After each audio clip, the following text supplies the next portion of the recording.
Hey, Buzz Junkies. The date is April 14th, 2020, and I'm going to be installing my bees today.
I'm watching. Yeah. Where's patients at?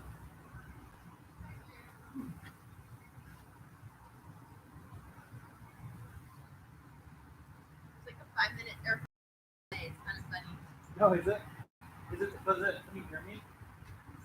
Wait, I'm gonna go speak and then you tell me that you can hear me. I just heard everything you just said just on a 5 second delay. Just now. That's great. That's great.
Mm.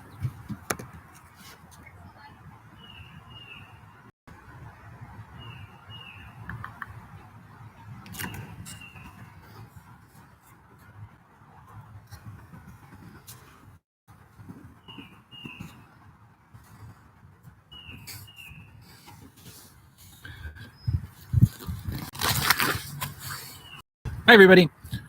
Today is April 14th, 2020, and I'm going to be installing my bees for the 2 hives that I have behind me. On my right is a hive we call Summer Island, and on my left in the yellow is the hive that we call Grumblewood. Uh-oh. Oh, we're good. All right. I'm wearing my bee suit today. It's not actually super necessary on installation. The bees are super docile at this time. And also, in general, bees only sting to protect their homes, and these bees are currently homeless. So they don't really have anything to protect. I have 2 of these boxes of bees. They are 3-pound boxes of bees. They each have about 10,000 bees in them and 1 queen. The canister on top is a sugar syrup that they are packed with to give them some food for the journey. They'll have been packed on Friday, so they have been waiting for a few days to get out. I picked them up from the distributor in Berlin, Mass yesterday, but it was too windy and rainy for them to go in, so they're going in today instead. All right. So first off, the supplies that we have for today, we have a series of syrups that we're going to be putting in the hive for them to eat from, as well as reishi tea, which is a mushroom that is sort of an immune booster for bees. If you give them tinctures of reishi tea, they'll have no mites, which are a big problem for bees, as well as large reduction in their viral loads. So they'll just be a lot healthier through the year. And we also have a waterer for each of the hives. The waterer is like a very simple, just a bottle of water, and then a little platform here where the bees can stand and drink water without getting too wet and drowning. They sort of like standing gross water generally. All right. And so with that, just going to get started. The first task here is we need to extract the bees from the hives, or the queens rather, from the boxes here. So we're going to go ahead and take out the feeder, put the cover back on for a second. And why not go?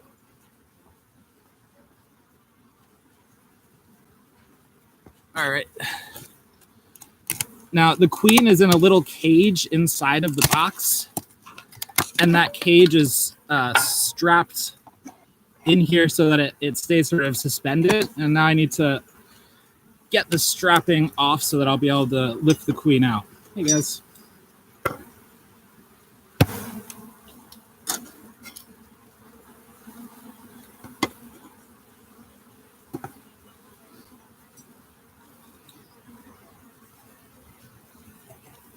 Knife for this.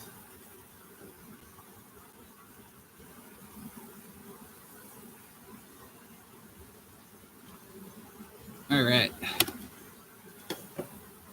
So this is a queen cage. What you can't see is inside of there is 1 queen bee, as well as they've packed this queen with attendant. So there are it looks like 3 other bees inside the cage with her. At one end there is just a cork, and at the other end there is also a cork, but behind that cork is a bunch of fondant, it's just a candy. So the bees will chew her free over the next few days to rescue their queen so she can start her reign. So, okay. So next up, we have a few special bars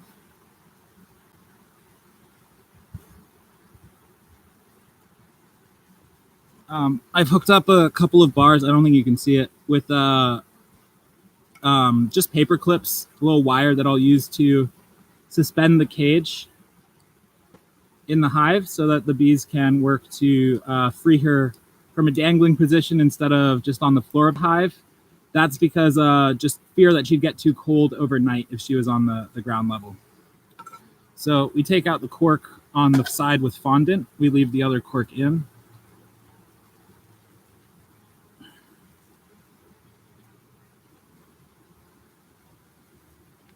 Great. All right.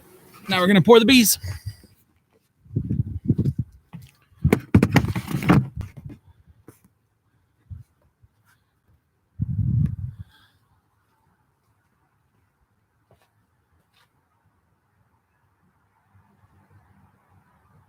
This process is sort of just what it sounds like.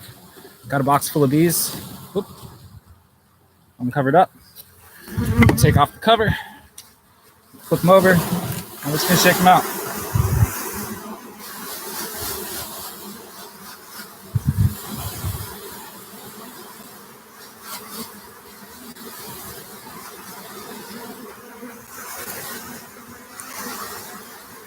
Don't need to get all of the bees out, just a lot of them.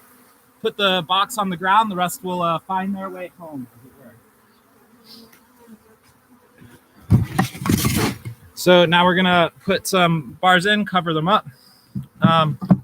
Chosen some bars that are actually already built out comb from last year's hive so that they'll have both places to live and some pollen already set up for them. It gives them a sort of just a running start so they can get going, get their industry started faster.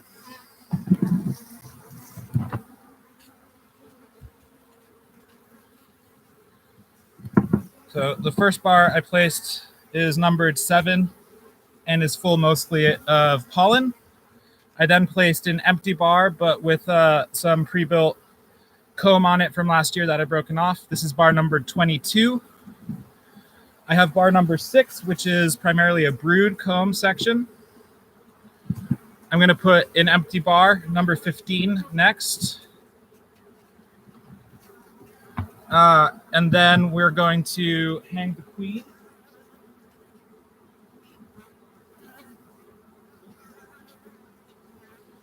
So we're just going to get some of the wire into a groove of the cage here. And then same on the other side. Great. Important thing there is obviously just not to impale her. Be very careful. Oh, she fell. All right, we got her.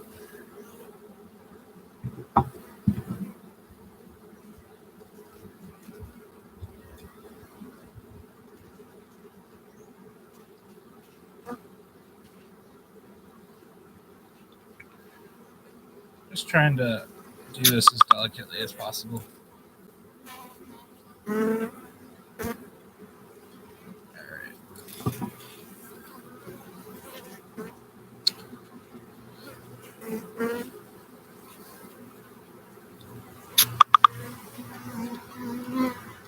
There we go. That should do her. Get her in.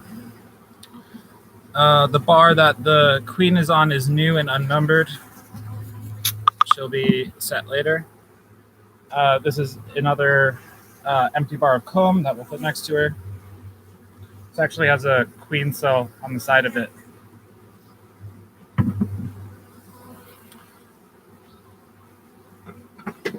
Then one more new bar. And one more after that. And we'll tuck this follower board. So what we've done is sort of create a smaller hive that's a section of the hive that's 8 bars deep. That'll be a easier space for them to control the temperature for, and start building out their hives and their industry so that they can get going over the next couple of weeks.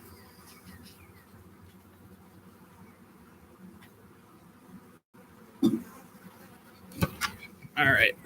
Now that the bees are in, we're going to set up the feeding for them. So I showed you before we had a mason jar with simple syrup and a mason jar with reishi tea syrup in it. This is a Boardman feeder. So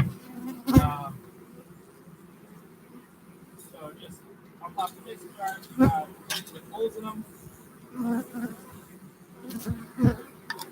Just put those on. Then we pop them in these devices upside down. A slow trickle comes out that the bees can feed from. We're going to put these in the back section of the hive, which I've drilled a hole in the back board between where the bees are situated and the feeding area so that I can cover the back section and it can be sort of a private cafeteria for them.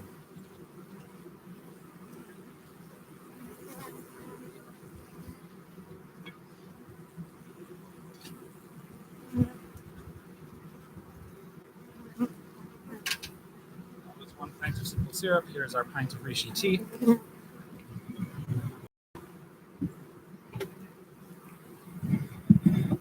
Just trying to avoid squishing anyone right now. All right. We'll close this side up.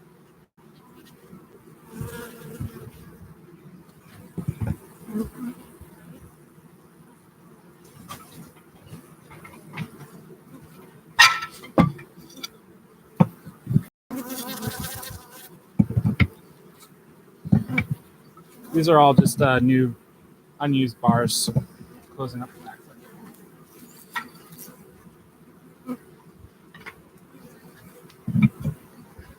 This is the new hive for this year, Summer Island. So there's not propolis, which is just like tree resin that the bees have collected to seal everything up around it. So it's all sort of clean looking. But the other side will look a little bit different. Oh, hey, bud. Don't want to squish you.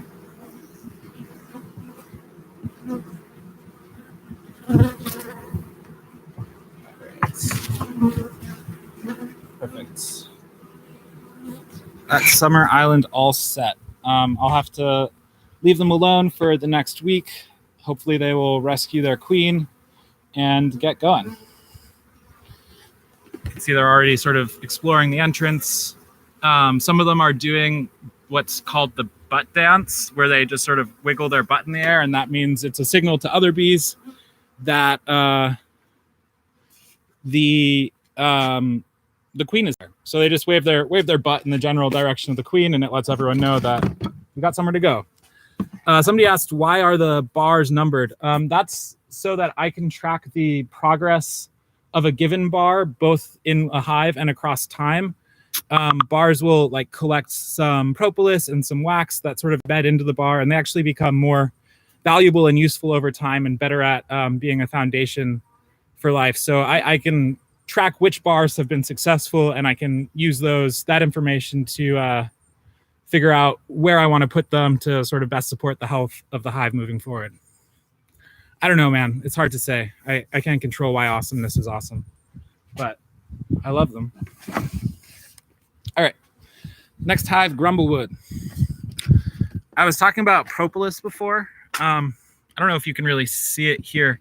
This is actually quite thick a layer, maybe a 1/4 inch thick of tree resin that last year the bees collected drop by drop, and they use it to seal up any little cracks around, make sure they have control over the airflow. It's actually super valuable. You can sell it for, I feel like it was like $100 an ounce, something like that. People take it as like a wackadoo cure-all medicine thing. Doesn't work for that, but there is evidence that honey will cure allergies. If you eat a teaspoon of honey from a local beehive every day, you will not have local allergies. So you can try that out. All right, so next hive. Let's go.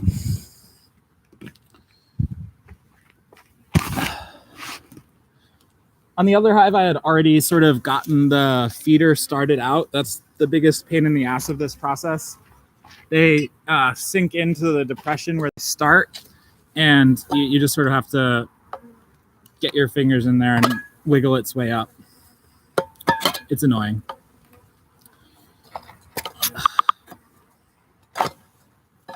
Watch out, bud.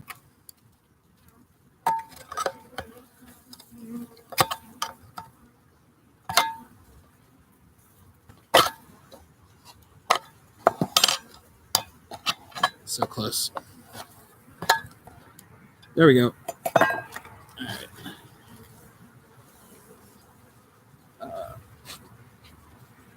So just pop it out, slide a cover on. Careful, guys.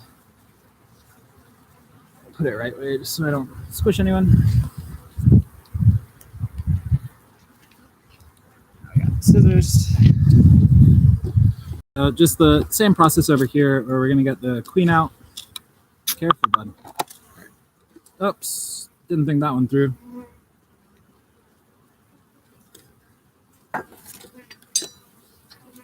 All right.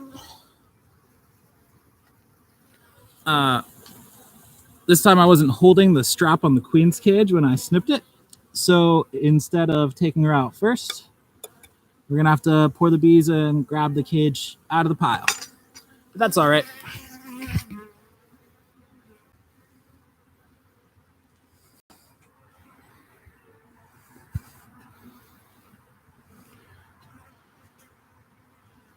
All right.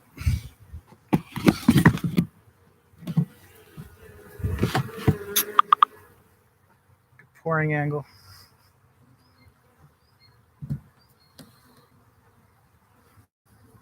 All right, in they go. Whoops, what happened there?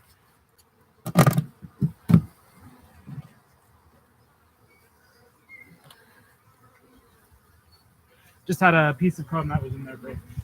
That's not unusual or that big of a deal. All right, here we go.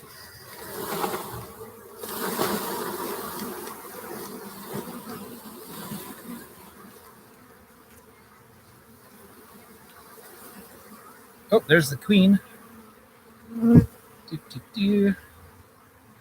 Reaching into thousands of bees, trying to get a box without squishing anyone. All right. Got it out. No problem. There we go. All right.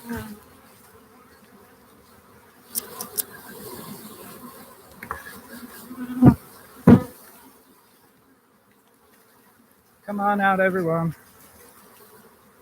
10,000 bees, get out of your box.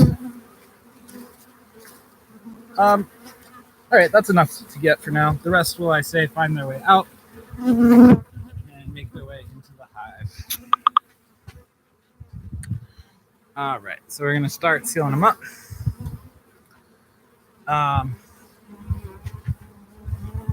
First bar I'm gonna put in is actually one that just broke a little bit a moment ago.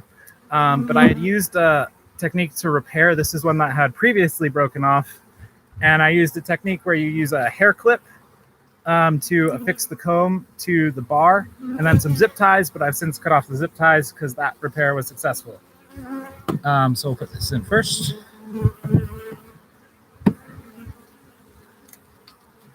All right, so first bar on Grumblewood is bar number 2.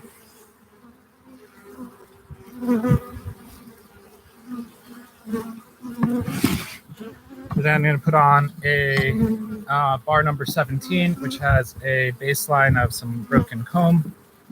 We're actually not going to use that bar. It's kind of warped to the side, and I want a better air fit. So we're going to jump to an empty comb instead. So that was a new bar, which will be numbered later. Next, we're going to throw in bar number 8, which is mostly pollen, which will be a nice protein source for them to get going with. We're then going to put in, these are all full. I'm going to put an empty one. And then we're going to do the queen.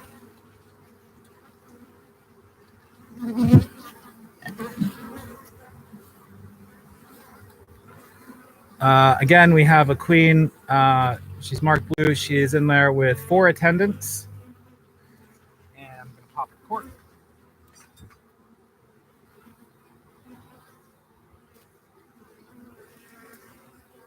Alrighty. And then we're gonna hang her again, just like the other one. Candy side down.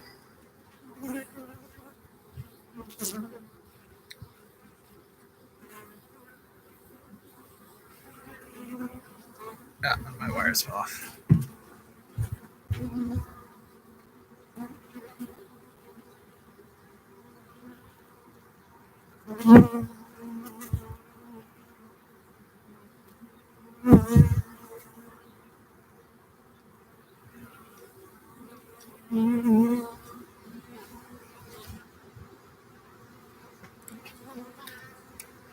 All right, she's dangling happy.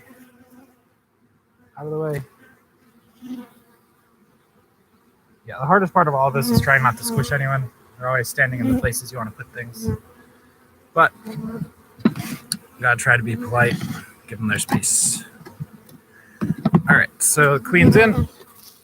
Bar, I will use 17 because the curve actually makes the wires work out nicely. And then bar 18, which is a brood comb.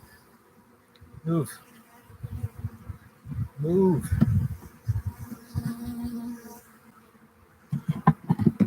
And then we'll do an empty bar.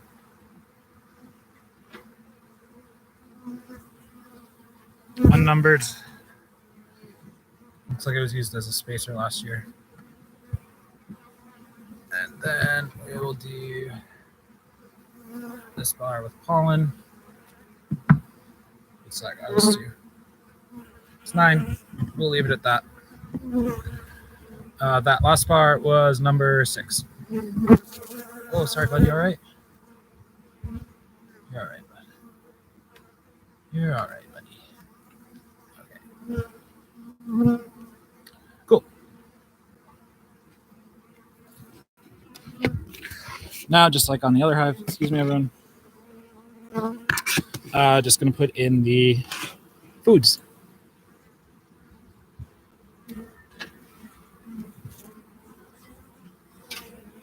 First is a pint of simple syrup.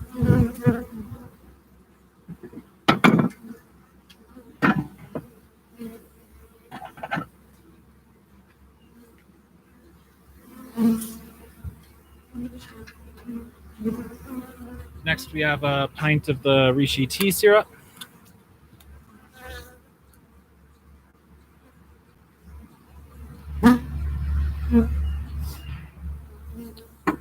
And I'm going to close her up.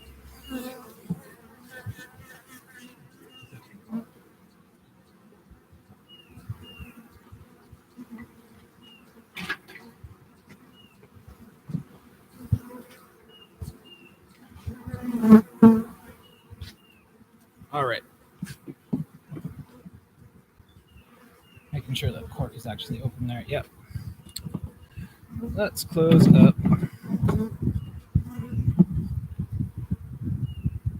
Whoa there. Kind of looks like they might have packed another queen in the box. I just saw her for a second. If there is, there's likely to be a death match at some point and some hive animosity. Sometimes what happens is they accidentally put an extra queen in with the other bees. And that can mean that either nobody will rescue the other queen or the hive will be divided with some of them loyal to the new queen, some of them loyal to the other queen in the box, and the two queens might end up killing each other. So we'll see how that develops. Tune in next week to learn more.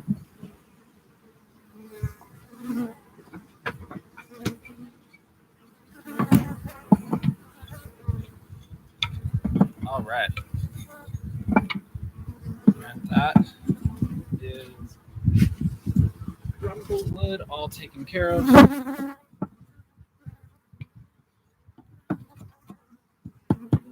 Sealed up.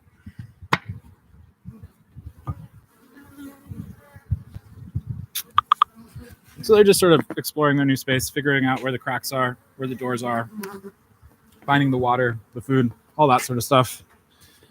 and then they'll orient themselves and get building their new lives. All right.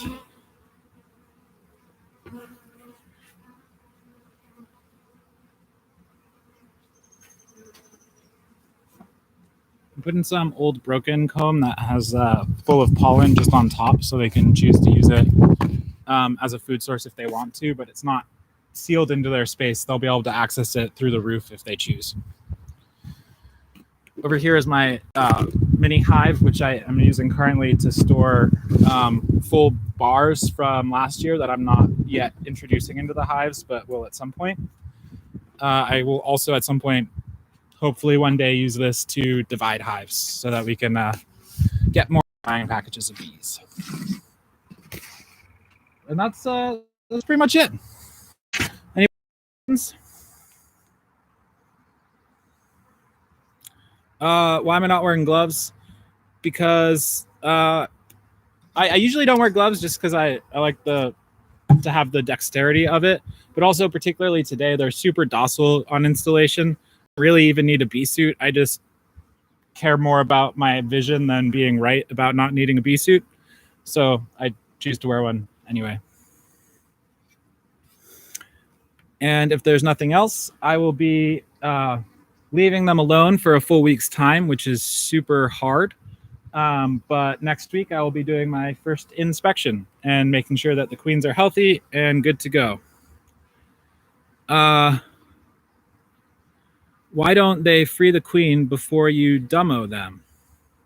They didn't have access. So there's a cork in between the candy and the queen. So I had to take that cork out before they could get to the candy and then free the queen. The reason that they've set it up like this is the queen that comes with the package is not actually the queen that these bees of the hive these bees came from. So they need time to sort of like get to know each other, I guess. She's spreading her pheromone during transit and during the time before they eat them. And they have to decide to either accept her or reject her as a queen. And if they accept her, that's when they'll do whatever they can to get to her. And then they'll eat the food between her and them. Alrighty. That's it. Thank you all for watching. And I will maybe see you next week. Bye.